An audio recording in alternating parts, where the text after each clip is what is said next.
और इस वक्त की सबसे बड़ी खबर यह है कि इजराइल एम्बेसी के पास हुए धमाके पर आज भी जांच जारी है। स्पेशल सेल आज फॉरेंसिक सबूत लैब को सौंप सकती है। फिलहाल इस मामले में इस वक्त की बड़ी अपडेट है, क्योंकि इजराइल एम्बेसी के बाहर जो धमाका हुआ उसके बाद से तमाम जांच एजेंसियां इस पूरे ब्लास्ट को लेकर बहुत ज्यादा सतर्क हैं और उसी सावधानी के साथ इस जांच को आगे बढ़ाया जा रहा है। तो अब आज भी स्पेशल सेल जो है फॉरेंसिक सबूत लैब को सौंप सकती है। इस सबूत में वो दुपट्टा, वो कांच के टुकड़े और इसी के साथ वो खत जिसमें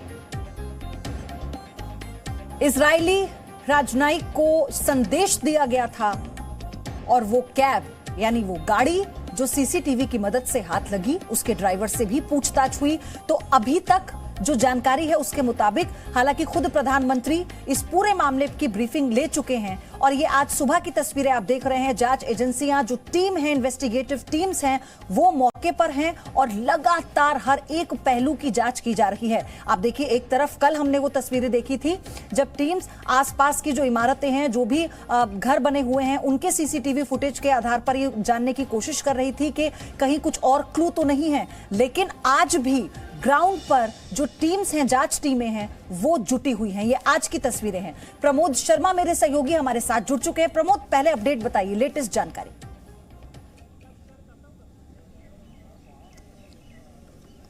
देखिए, इजराइल एम्बेसी के पास हुए ब्लास्ट के बाद जो एफएसएल की टीम आई थी, उसने तमाम जो ब्लास्ट साइट से एग्जिबिट्स उठाए थे और उसको जो स्पेशल सेल के आईओ हैं उनके हैंडओवर कर दिया था। उसके बाद कानूनी प्रक्रिया पूरी करने के बाद आज वो सारे एग्जिबिट को एफएसएल के पास भेजा जाएगा और उसके बाद उनकी जांच की जाएगी और ये पता लगाया जाएगा कि किस तरीके का एक्सप्लोसिव का इस्तेमाल हुआ है, इसमें जर्रे थे और बाकी जो चीज़ें थी कि बम बनाने में किस तरीके की चीज़ों का इस्तेमाल हुआ है, कि किस एक्सप्लोसिव का इस्तेमाल।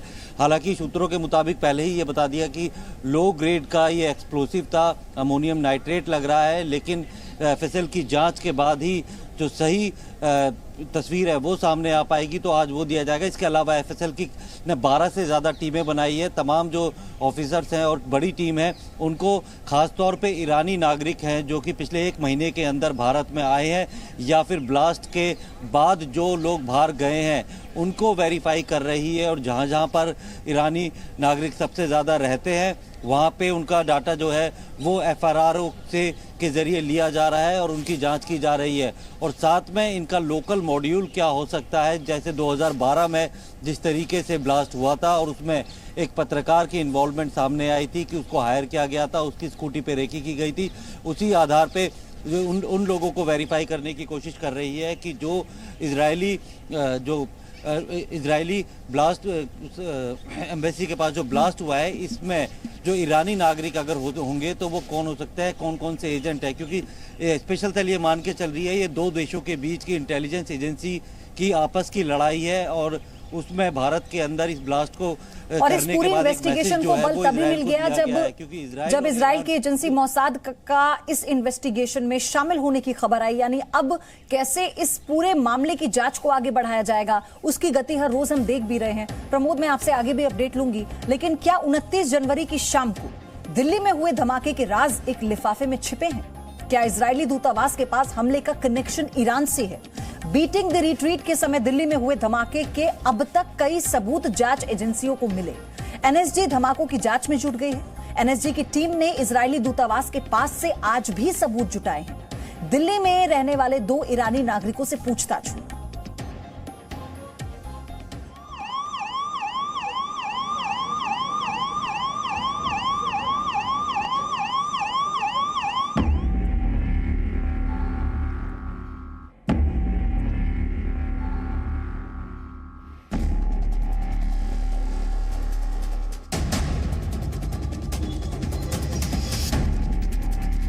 दिल्ली पुलिस के स्पेशल टीम के हाथों में ये सबूतों का बॉक्स है, जिसमें छिपे हैं इजरायली दूतावास के पास हुए ब्लास्ट से जुड़े कई राज।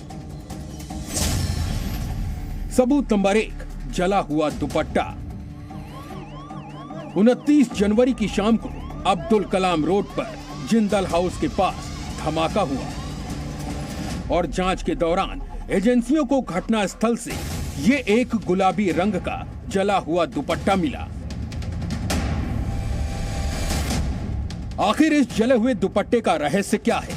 क्या इस जले हुए दुपट्टे का दिल्ली धमाके से कोई कनेक्शन है?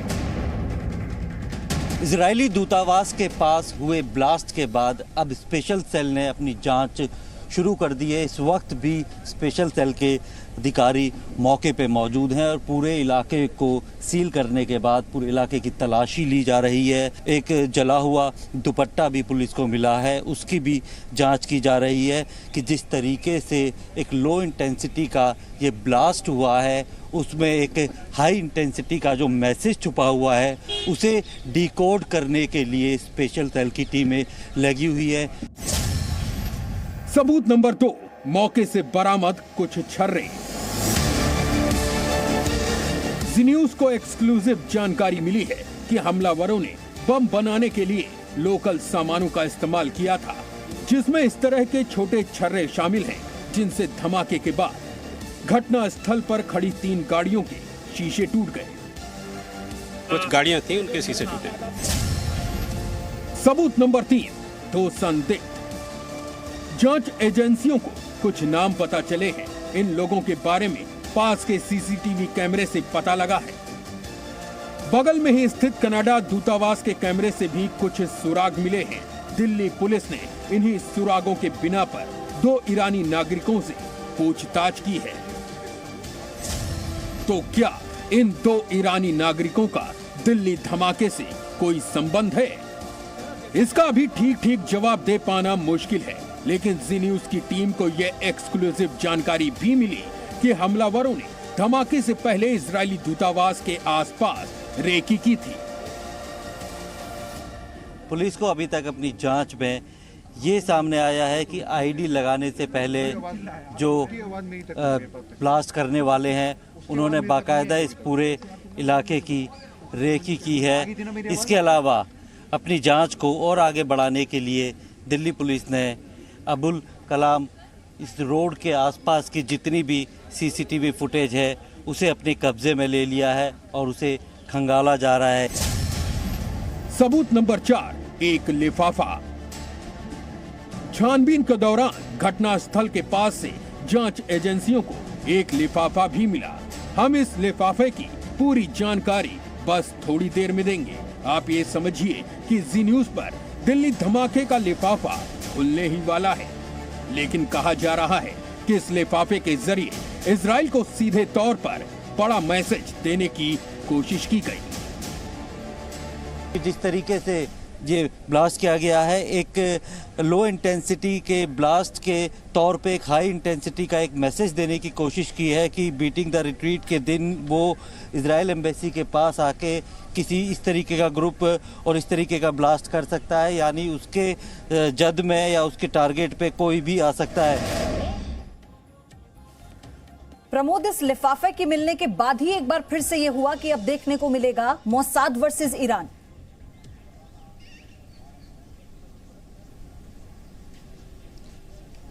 जी बिल्कुल पायुदी, पिछली बार 2012 में भी जब ब्लास्ट हुआ था उसके बाद इजराइल की खुफिया एजेंसी मोसाद के लोग यहाँ पर आए थे और उन्होंने थोड़ी देर तक पूरे इलाके का रिक्रिएशन किया था और अपनी हाई टेक्नोलॉजी के ज़रिए ये बताया था कि एक स्कूटी पे जो लोग यहाँ पे रेकी कर रहे हैं वो लोग दरअसल ईरानी नागरिक हैं और उन्होंने ही इस ब्लास्ट को अंजाम दिया है। जिसके बाद स्पेशल सेल ने एक पत्रकार को पकड़ा था और जो ईरानी नागरिक थे वो देश से निकलने में कामयाब हो गए थे, जिसके ज़रिए पूरी इंटरनेशनल प्लानिंग का खुलासा हुआ था। ठीक उसी तर्ज पे ये माना जा रहा है, स्पेशल सेल भी उसी मॉड्यूल को ध्यान में रखते हुए जांच कर रही है कि कहीं ना कहीं ईरानी नागरिकों का इसमें रोल हो सकता है और ईरानी की जो इंटेलिजेंस एजेंसी है और इजराइल की इंटेलिजेंस एजेंसी है, इन दोनों के बीच की लड़ाई है और उन्होंने इजराइल के जो एम्बेसी है यहाँ पे ब्लास्ट करके एक मैसेज देने की कोशिश की है। कहीं से भी किसी को नुकसान पहुंचाने की मंशा नहीं थी, सिर्फ एक मैसेज देने के लिए ये लो इंटेंसिटी का एक ब्लास्ट किया गया था, जिसके ज़रिए एक जो मैसेज है वो पहुंचाया गया है कि उसके टारगेट पे कोई कहीं पे भी आ सकता है। 29 तारीख को ये मैसेज दिया गया है और वो भी उस वक्त जबकि सबसे ज़्यादा हाई सिक्योरिटी इस इलाके में होती है, यानी कि ये साफ कर दिया है कि कोई भी जगह हो, किसी कैसा भी वक्त हो, उसके टारगेट पे कोई भी आ सकता है। क्योंकि ईरान के साथ भारत के संबंध भी बहुत अच्छे हैं, इसराइल के साथ भी अच्छे हैं। ऐसे में किसी भी भारतीय नागरिक को नुकसान पहुंचा के वो संबंध खराब नहीं करना चाहते। उनका मकसद सिर्फ इसराइल को जो है एक मैसेज देना था, वो उन्होंने दिया है। अब स्पेशल सेल जो है वो जांच कर रही है। मोसाद भी जो है अपने इनपुट जो है रॉ के जरिए जो है स्पेशल सेल तक पहुंचा रही है, क्योंकि जिसको सबसे ज़्यादा खतरा होता है उसे अपने दुश्मनों के बारे में ज़्यादा पता होता है। तो कहीं ना कहीं अपनी एम्बेसी की सुरक्षा के लिए जो मोसाद है वो हमेशा से लगी रहती है, और दुनिया के अलग अलग देशों में जिस तरीके से इजराइल एम्बेसी को निशाना बनाया गया है, तो उन्हें पता है कि उनके वो किस किस के टारगेट पे हैं। तो ये सारा इनपुट जो है वो एजेंसीज के साथ जो है वो शेयर किया जा रहा है और स्पेशल सेल तक दिया जा रहा है। और इसकी जांच आज भी उसी तेजी के साथ आगे बढ़ रही है। तस्वीरें भी सुबह सुबह हमने आपको दिखाई। लेकिन इजराइल के लोगों के बीच मोसाद का मतलब है प्रॉब्लम सॉल्व, यानी मोसाद हर समस्या का समाधान है। दिल्ली बम धमाके में भी मोसाद ने अपनी जांच शुरू कर दी है। आज से 8 साल 350 दिन पहले भी मोसाद ने दिल्ली में ऐसे ही आतंकी साजिश की जांच की। भारतीय जांच एजेंसियों के साथ मिलकर की थी। क्या हुआ था तब, रिपोर्ट में देखिए।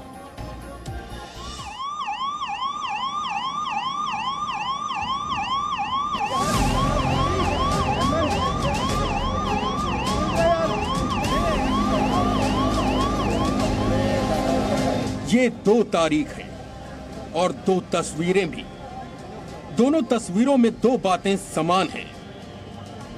पहली बात दिल्ली में आतंकी हमले की, और दूसरी बात ये कि दोनों ही हमलों में इजरायली दूतावास को ही निशाना बनाया गया। इन दोनों वारदातों के बीच 8 साल 350 दिन का अंतर है। 13 फरवरी 2012 को इजरायली दूतावास से जुड़े लोगों पर हमला हुआ था।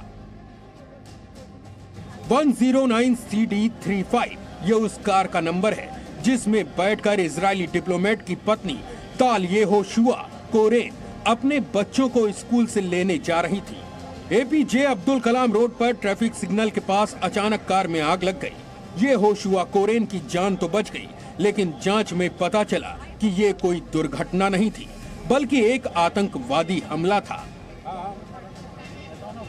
यह आतंकवादी हमला कैसे हुआ था, इसके बारे में दिल्ली पुलिस की स्पेशल सेल के पूर्व डीसीपी NN राव से जानिए, जिनकी उस हमले की जांच में अहम भूमिका थी।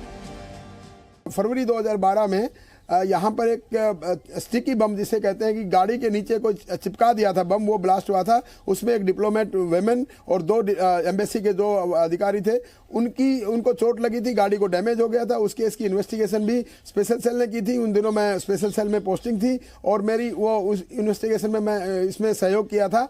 और उसमें कोई एक आदमी पत्रकार पकड़ा गया था और 2 ईरानी जो नाम भी आए थे, बाद में वो नहीं पकड़े गए थे।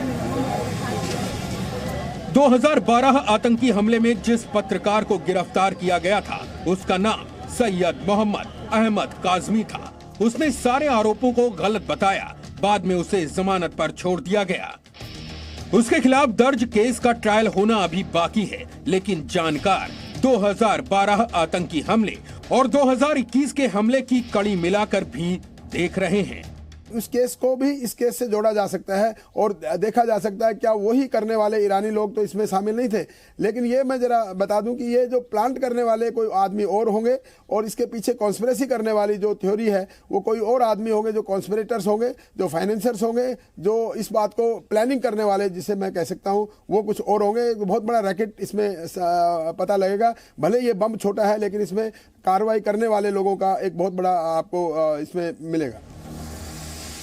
उस दिन सिर्फ दिल्ली नहीं बल्कि कई देशों में इजरायली दूतावास को निशाना बनाया गया था। मोसाद ने दिल्ली पुलिस के साथ जांच को आगे बढ़ाया तो पता चला कि आतंकवादी हमले में ईरान का हाथ है। Neeraj Gaur, Zee media, Delhi. Presenting B News app available on Google Play and App Store. Download it now.